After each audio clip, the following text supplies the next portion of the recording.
Cyberpunk, steampunk, solarpunk, são muitos punks na ficção científica. Bora descobrir qual o significado de alguns deles? Olá, abduzidos! Tudo bem com vocês? Eu sou Gisele e esse aqui é o Abdução Literária. E por hora, então, esse é o último conteúdo especial ao Maio Nerd. Assim, quase o último vai sair, eu acho que um conteúdo aí, mas em especial mesmo, esse é o último. Deu certo, eu consegui trazer aí um mês especial com alguns vídeos, eu fico feliz. E aí a gente vai conversar então sobre esses punks da vida. Nesse vídeo, então, eu vou falar sobre o cyberpunk, sobre o solarpunk e também o steampunk. Tem muitos punks por aí, mas a gente vai falar especificamente sobre esses três aqui no vídeo, que vão além de gêneros literários, como eu vou mostrar para vocês, e além de falar sobre o conceito de cada um, eu também vou trazer algumas recomendações especiais e vou citar alguns livros também que eu gostaria de ler. Acho que vai ser bem legal. Só que para dar o pontapé então inicial desse vídeo, a gente vai começar então descobrindo o que é punk, né? Punk é uma palavra muito conhecida. É um movimento que surgiu ali em meados da década de 70 como um movimento então sócio e cultural de manifestação de música e também vestuário, penteado e, claro, literatura, né? Que é que a gente vai falar aqui. E ele é um movimento, então, político, né? É um movimento anarquista, é um movimento, assim, que visa criar a própria ideologia punk, que se opõe, né, a algum tipo de opressor, algum tipo de sistema. A partir daqui a gente tem essa base sólida, então, para continuar. Sempre quando a gente vê essa palavrinha punk, a gente sabe que vem esse traço, então, de rebeldia. E aí, a gente começa com o cyberpunk, o precursor aqui, né, nesse caso, que começou na literatura, mas assim, transcendeu e se transformou num movimento, sabe, numa cultura.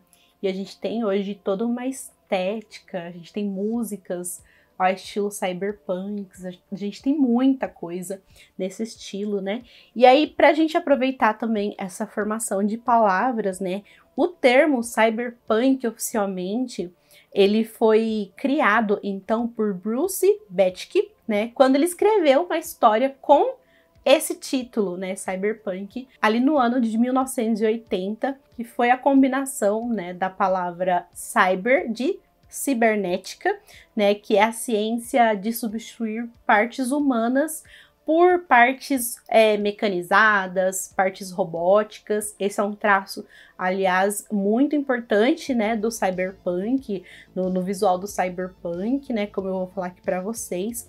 Com o punk, então, que a gente já viu, a gente já sabe o significado, né? E foi mais ou menos nessa época, né, ali em meados da década de 80, apesar de já ter antes, né, só que depois que foi nomeado, que o cyberpunk ele começou a se popularizar. Mas imaginem comigo agora, um cenário assim com muita informação, muita propaganda, neons, letreiros, um acúmulo de energias, sons. Acrescenta aí um pouco de chuva, por que não, né? Quanto mais caótico, melhor. Muitos guarda-chuvas também. E bastante gente. Também tem as máquinas, né? Robôs, tecnologias, carros voando e, para encerrar, lixo.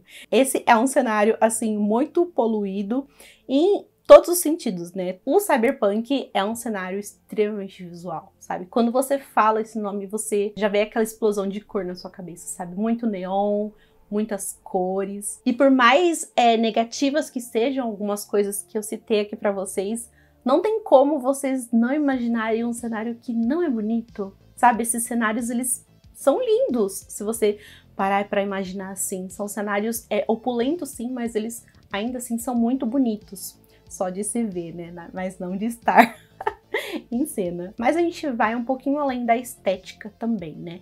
Porque, além disso, no cyberpunk, a gente tem também um lugar onde as grandes corporações assim tomaram um monopólio, onde elas fazem parte praticamente assim do governo. A gente vê ali, por exemplo, o ultracapitalismo, né? Quando a gente vê a propaganda enfiada assim a tudo quanto é lugar que a gente imagina, né? E por consequência disso, então, grande desigualdade social também. E num cenário, então, assim, fica bem difícil a gente imaginar a privacidade, como é que fica, né?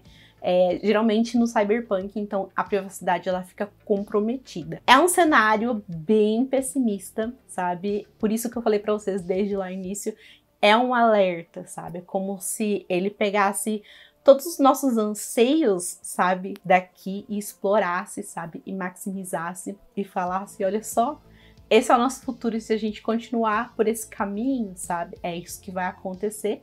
Então, é por isso que ele traz, então, esse alerta e por isso que ele é um tanto quanto assustador e a gente também consegue se ver e consegue ter essa identificação, né, porque é um caminho que a gente está percorrendo. Mas o interessante é que, ao mesmo tempo, o cyberpunk, ele traz sim um paradoxo, porque ele critica aquilo que ele está permeado, sabe? Há a opulência, mas também tem a miséria, tem aquela superlotação, mas ao mesmo tempo tem aquele vazio, sabe? Acho que é possível a gente sentir aquele vazio nas obras que a gente acompanha, sabe? Como se os personagens eles fossem muito solitários. E aí eu vou então recomendar para vocês Blade Runner ou Androides Sonham com Ovelhas Elétricas, do Philip K. Dick, que é então uma das principais referências do gênero. Ele traz muito desses sentimentos que eu trouxe para vocês, então principalmente quando a gente tem esse cenário devastado da Terra, né? A gente teve uma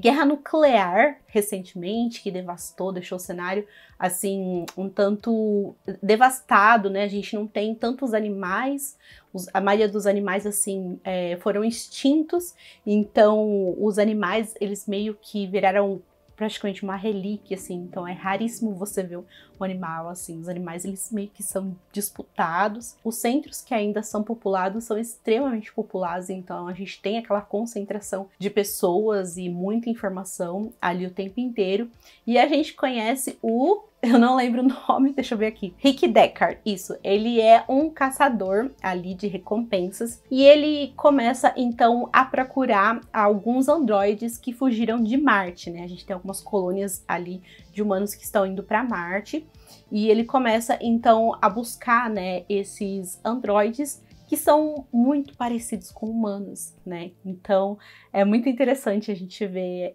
como é essa busca e também tem algumas discussões muito filosóficas nessa história, né? Aliás, esse gênero traz muitas discussões filosóficas, né, do nosso ser, sabe? E esse exemplo é interessante, né? Porque o Rick Deckard é esse personagem que tá trabalhando ali pro sistema, e aí a gente vê também a esposa dele, que é uma esposa que ela escolhe estar deprimida, digamos assim, porque ela tem a oportunidade de regular o humor dela, mas ela escolhe estar deprimida. Então a gente vê essas pitadas do punk ali na história, e é muito legal então como que ela se desenrola, sabe? Não é só uma caçada, sabe? É mais do que isso.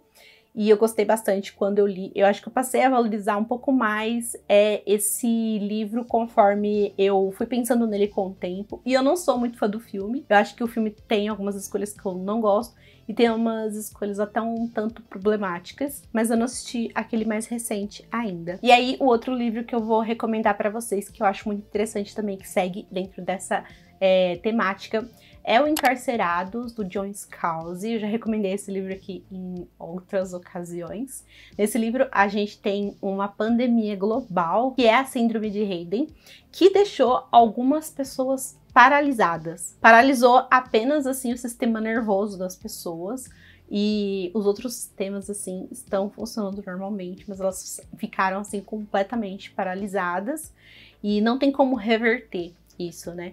E como, assim, acometeu muitas pessoas, assim, foi uma pandemia global, uma das saídas, então, para isso foram fazer androides, E aí elas transmitem a consciência dessas pessoas para esses androides, né? E aí a gente conhece então o Chris Shane, que é um Hayden, ou seja, um desses androides, então, que é uma das pessoas que estão encarceradas em suas próprias mentes, em algum lugar, né?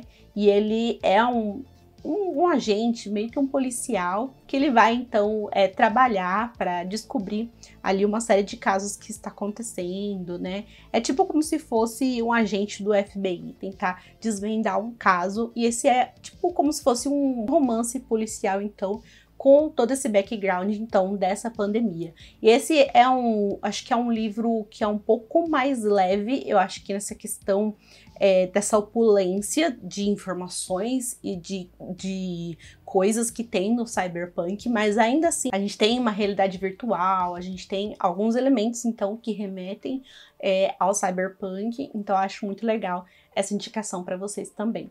E aí, gente, o que eu trago de outras recomendações que eu acho interessantes, então, do gênero? A gente tem aqui, por exemplo, o Neuromancer, que eu ainda não li, mas eu quero ler. Esse aqui também é um dos precursores também, né?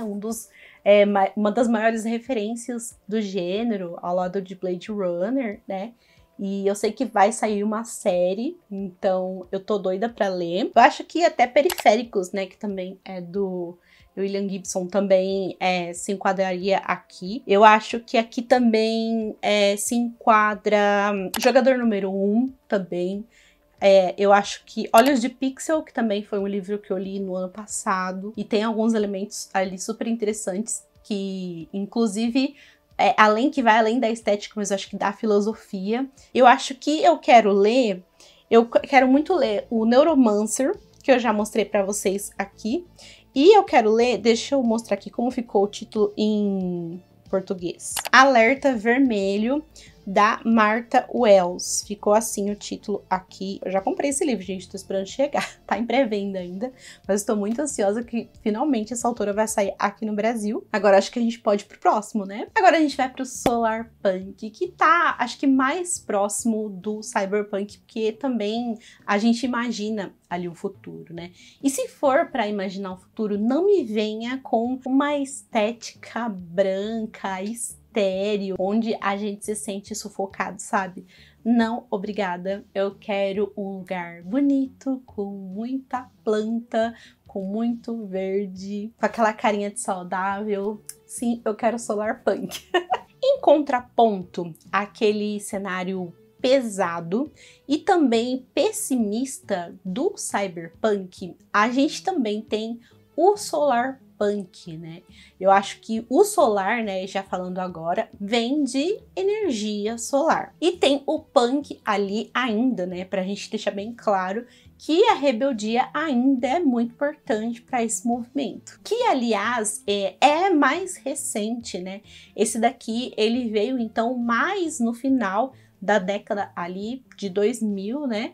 E também já está se alastrando, né? Porque começou também na literatura, mas já está se transformando também ali em algo meio cultural também, numa estética de moda, e também de arte e por aí vai. E nesse cenário, então, né, a gente tem a solução para os principais problemas de questões ambientais que a gente tem hoje, como, por exemplo, o aquecimento global, a poluição nos rios, né, e entre outros, mas não pensem que a tecnologia, ela deixa de avançar por conta da sustentabilidade. Aqui o ideal é que tanto a tecnologia, né, e a natureza, elas evoluam, então, em sinergia. No aspecto, então, do cenário, a gente pode imaginar um cenário próximo do que a gente tem hoje, ou se não até mais ousado, mas assim, carregado de natureza. Natureza desenfreada, natureza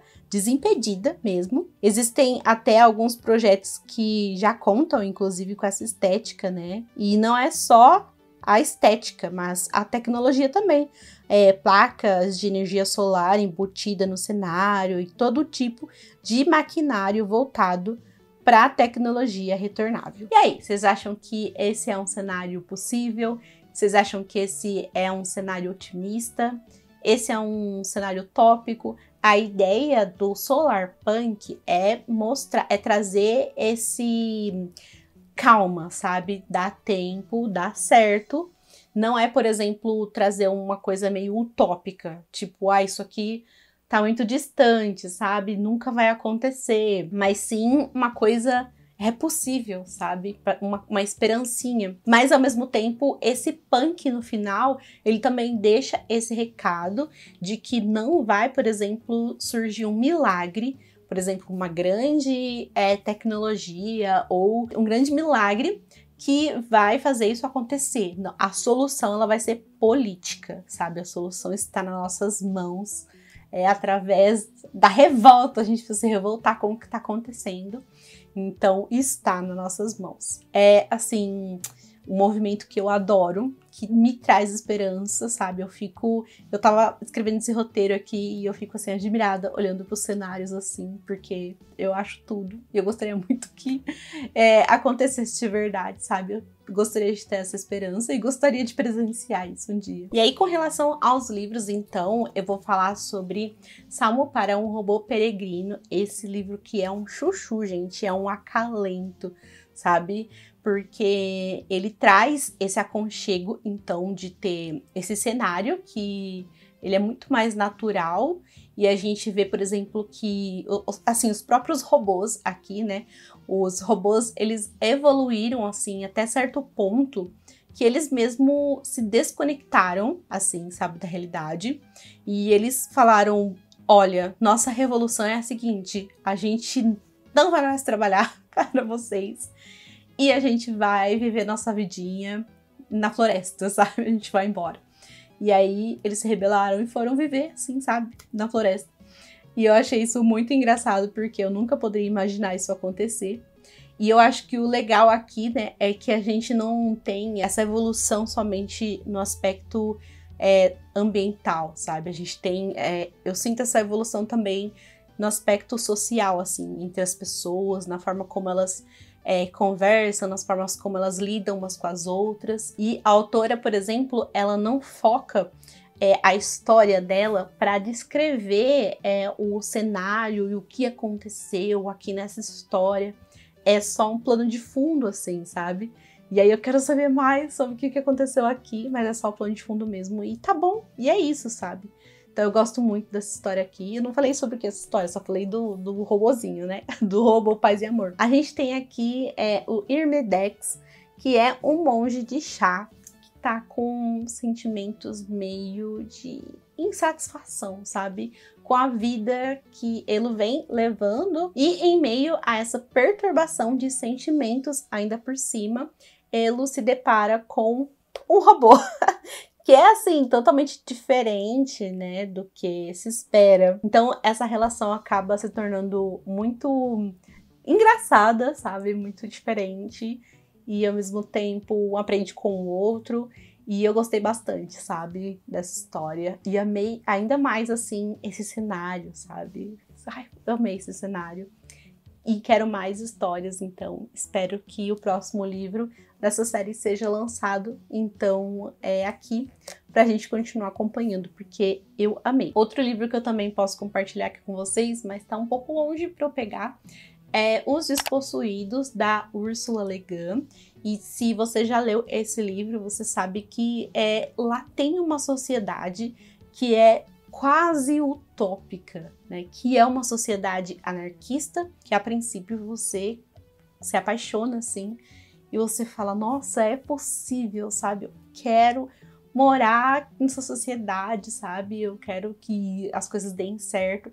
E aí, com o tempo, você vê que não é bem assim. Acho que de tempos em tempos sempre precisa ter uma revolução ali para as coisas continuarem dando certo, mas ao mesmo tempo, mesmo com os problemas, você vê que é uma sociedade que dá um certo calor aqui, sabe? O funcionamento dela. E acho que o que a gente vê ali também conversa muito com esse movimento aqui do Solar Punk. E esse livro Detalhe veio muito antes, então, desse movimento, mas acho que se enquadra perfeitamente. E a gente acompanha, então, nesse livro, um mundo e uma lua. Essa sociedade anarquista vive nessa lua, é como se fosse o local que eles conquistaram, mas ao mesmo tempo, as condições que essa lua tem para se viver, elas não são muito boas, né? O solo, ele não é tão fértil, o clima não é muito bom, e é daí que vem os principais perrengues para essa sociedade.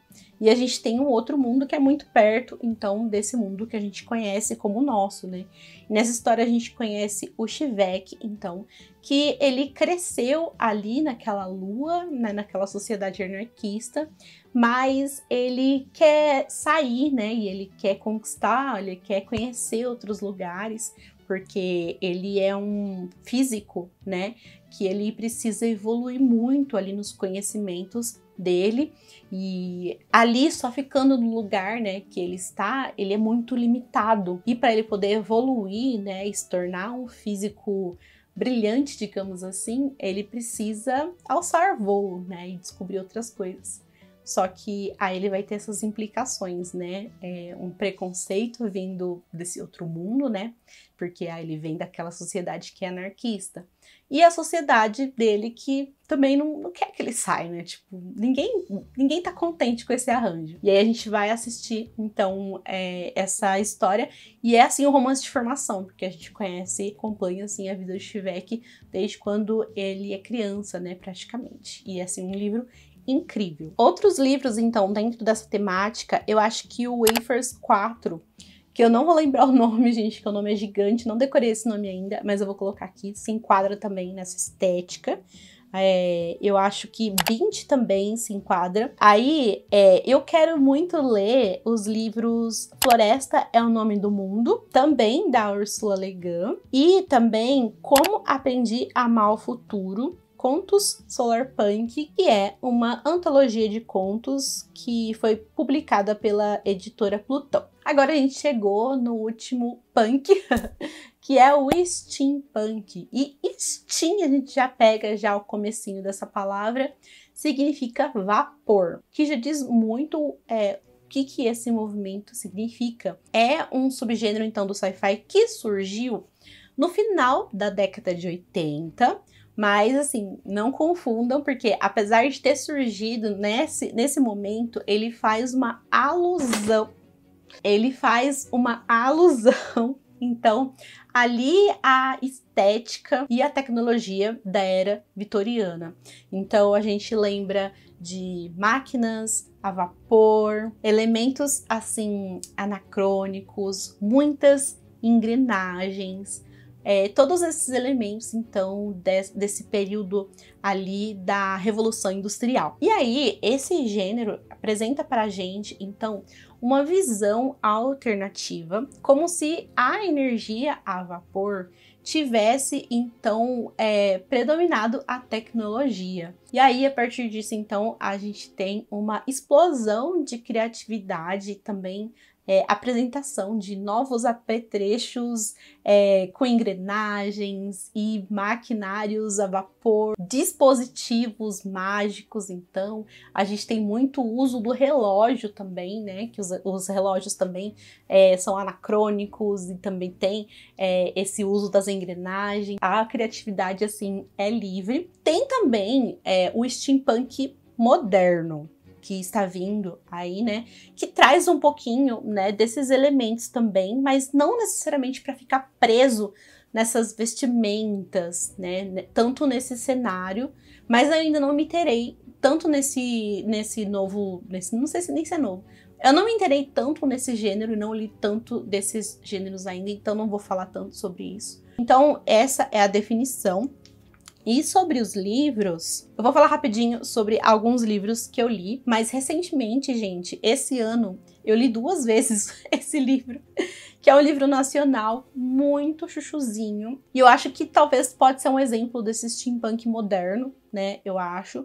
Mas Se Tu Me Quisesse, eu vou deixar aqui, é um nacional, tem audiobook dele, ele tem e-book dele, e esse é um romancinho, é um livro super curtinho, muito gostosinho, que se passa ali no sertão brasileiro, entre uma mulher fada, ela é denominada assim, mas ela é só uma forasteira mesmo, que gosta de viajar e conhecer os lugares, e um mágico, né? Ele tem uma cartola que tem um relógio nessa cartola. E o legal, né, é que a gente não tem referências, né, no caso, tanto ao estilo vitoriano, mas a gente tem os apetrechos, né, os maquinários, a gente tem as invencionices, né, nesse caso, né, ela tem um par de asas que é bem assim metalizado, que no começo da história ele tá até enferrujado, e ela anda pra cima e pra baixo com essas asas, ela não tira por nada, é como se fosse dela mesmo. E no caso, né, do mágico, ele usa essa cartola, ele também não tira ela por nada, né? Tem esse relógio. Então eu acho que esses elementos, essas referências, às vezes são super bem-vindas. E é um romancinho, assim, muito gostosinho, de encontros e desencontros, super brasileirinho. Sério, é muito gostoso. Vocês, assim, leem com um sorriso no rosto, muito bom mesmo. E aí, o próximo que eu vou recomendar para vocês é O Circo da Noite. Esse é um livro de realismo mágico. Eu acho que ele também é um livro de romance, mas ele é um livro de romance slow burn. Ele não tem tanto romance, tá? Então, se você for ler pelo romance, já saiba disso, porque não tem tanto romance. Então, não vá por isso, sabe? Porque senão você vai ficar brava, sabe? Então, a gente tem ali uma grande construção de história, sabe? A construção do circo. O circo é um grande personagem. E aí, nessa história, a gente conhece a Célia e o Marcos desde criancinha. E a gente sabe que eles são, assim, uma grande aposta no aspecto, assim, mágico para quem os cria. E eles são meio que criados de lado oposto, assim, para meio que uma guerra que tá acontecendo, sabe? E o palco para essa guerra é um circo. E a gente vê esse circo nascer, né? A gente vê as apresentações, a gente vê, assim, certos confrontos. Então, é muito legal, assim. E como eu falei pra vocês, o circo é o grande personagem e é realmente de encher os olhos que a autora faz, né? É incrível esse livro, eu gosto muito, mas não vão com expectativa, assim, muito alta sobre o casal, assim, sobre o romance, porque não vai ter muito não, tá? Legal também que eu li recentemente, que foi steampunk, foi o Mestre dos Jeans, mas esse eu acho que já falei bastante pra vocês, né? Tanto por aqui, também lá no Instagram. Não preciso mais falar muito sobre esse livro. Eu acho que mais outros, assim, que eu posso falar pra vocês. Tem Cinder também. Não sei se os demais outros dessa série são, mas eu sei que Cinder também é steampunk. Aí a gente tem Peças Infernais também, que é uma trilogia da Cassandra Clare, que também vem direto, assim, né, vai direto ali na era vitoriana, né? A gente também tem a Segunda Era de Mistborn, que também tá inserido ali dentro dessa temática. E a gente também tem Os Noivos do Inverno. E aí, dos livros que eu quero ler, eu sei que tem 2 livros que eu quero muito ler. Que são esses 2 aqui, ó. Eu tenho eles faz séculos, mas eu não leio, gente. Que vergonha. Que é A Lição de Anatomia do Temível Dr. Luison e Alcova da Morte, que são livros nacionais. Então eu gostaria de aproveitar para você me deixar aqui sua sugestão. Tem algum livro de steampunk, solarpunk e também cyberpunk? Eu vou gostar muito, então, de receber a sua recomendação para aumentar a minha listinha de livros lidos desses subgêneros. E, gente, sci-fi é ótimo. Eu acho que toda a reflexão que o sci-fi traz pra gente, eu acho incrível, sabe? Por isso que é um dos meus gêneros favoritos. Tem o podcast, então, que eu fiz com as meninas do Afrofuturas, que tem muitas recomendações de sci-fi. Eu vou deixar nos cards, em algum lugar aqui pra vocês. E aproveitem então, porque tem muita coisa interessante lá. A gente fez no ano passado, no Maio Nerd, e ficou muito bom. E é isso então. Bom dia da toalha pra vocês. E a gente se vê no próximo vídeo. Se você ainda não é inscrito, não se esquece de se inscrever e ativar o sininho pra receber as notificações.